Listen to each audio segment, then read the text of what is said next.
Assalamualaikum warahmatullahi wabarakatuh. Perkenalkan, nama saya Sri Wulan Mutianisya SPD.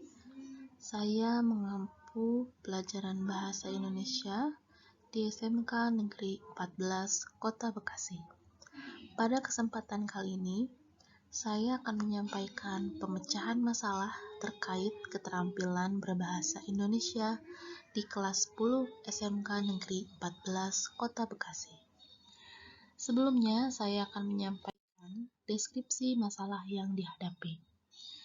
Keterampilan berbahasa terdiri atas 4 aspek, yakni keterampilan menyimak, berbicara, membaca, dan menulis.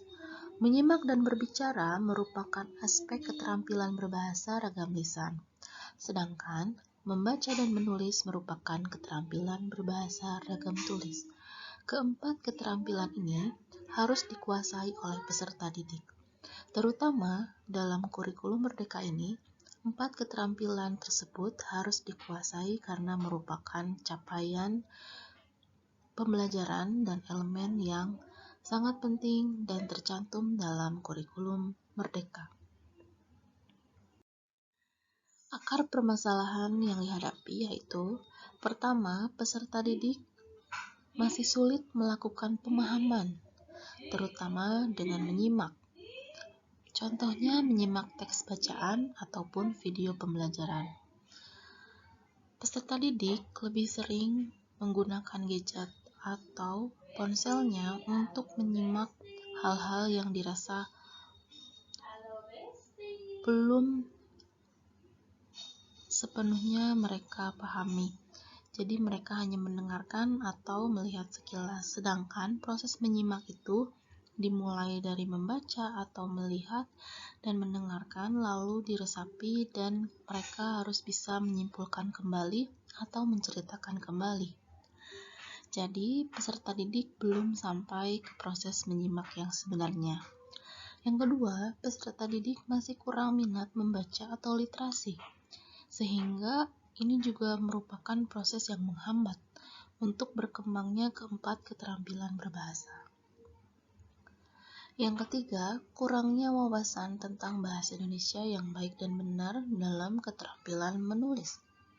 Dan yang keempat, peserta didik kesulitan untuk berbicara atau mengungkapkan pendapatnya dalam kegiatan di kelas atau kegiatan formal.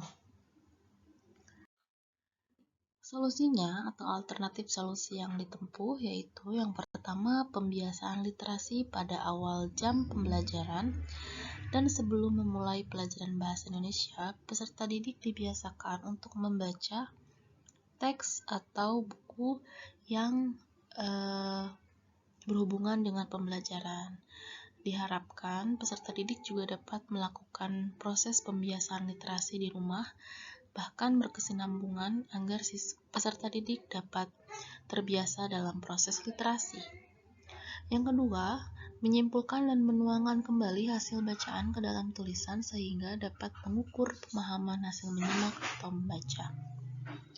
Dan yang terakhir yaitu melatih peserta didik dalam setiap pertemuan untuk mengungkapkan pendapatnya di dalam kelas.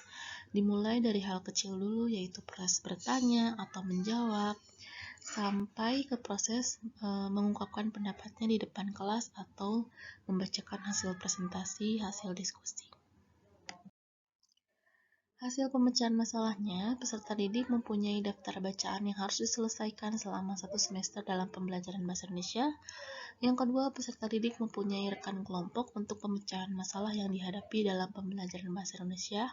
Jadi mereka dapat bertukar pikiran sehingga tidak kesulitan dan dapat memecahkan masalahnya. Yang terakhir, membiasakan peserta didik berbahasa yang baik dan benar ketika berbicara dan menulis di dalam kelas. Baik, itu saja mungkin untuk video pemecahan masalah kali ini. Semoga kedepannya bisa lebih baik lagi. Terima kasih. Wassalamualaikum warahmatullahi wabarakatuh.